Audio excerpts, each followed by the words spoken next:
தேர்தல் முடியும் வரை ஆட்சியில் உள்ள அரசுகள் புதிய நலத்திட்டங்களை அறிவிக்கக்கூடாது. ஏற்கனவே அறிவிக்கப்பட்டுள்ள திட்டங்களுக்கு தடை கிடையாது. அரசு ஊழியர்களையோ பொதுத்துறை நிறுவனங்களில் பணிபுரியும் அதிகாரிகளையோ பணியிட மாற்றம் செய்யக்கூடாது என தேர்தல் நடத்தை விதிமுறைகளில் குறிப்பிடப்பட்டுள்ளது. இதேபோன்று பதவி உயர்வு அளிக்கக்கூடாது. கட்டாய தேவை இருப்பின் தேர்தல் ஆணையத்தின் ஒப்புதல் பெற்று பணியிட மாற்றமோ பதவி உயர்வோ வழங்கலாம். அரசு விழாக்கள் நடத்தக்கூடாது. அமைச்சர்கள் என்ற முறையில் வாக்கு சேகரிக்கும் முயற்சியில் ஈடுபடக்கூடாது என்பதும் தேர்தல் நடத்தை விதிமுறைகளில் இடம்பெற்றுள்ள முக்கிய அம்சமாகும்.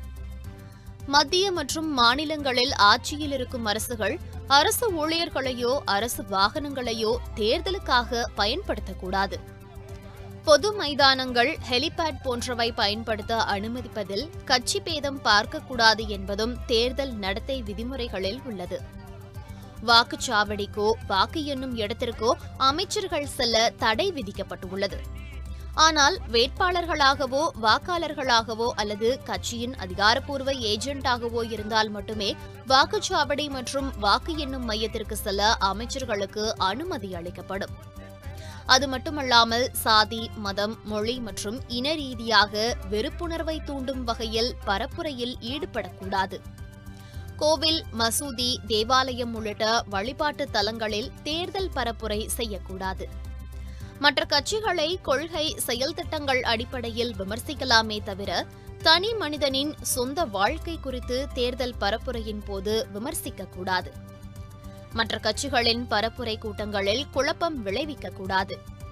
அனுமதி பெறாமல் தனியார் இடங்களை பரப்புரைக்கு பயன்படுத்தக்கூடாது என்பதும் தேர்தல் நடத்தை விதிமுறைகளில் குறிப்பிடப்பட்டுள்ளது.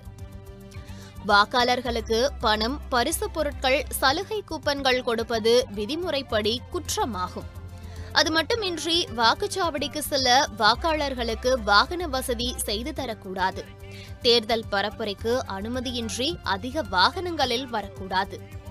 ஊடகங்களில் செய்தி வெளியிடுவதற்கு பணம் கொடுப்பது, அனுமதிக்கப்பட்ட நேரத்திற்கு மேல் ஸ்பீக்கர் பயன்படுத்துவது, தடை செய்யப்பட்ட நேரத்தில் பரப்புரையில் ஈடுபடுவது, கருத்து கணிப்பை வெளியிடுவது போன்றவையும் தேர்தல் நடத்தை விதிமுறை மீறல்கள் ஆகும்.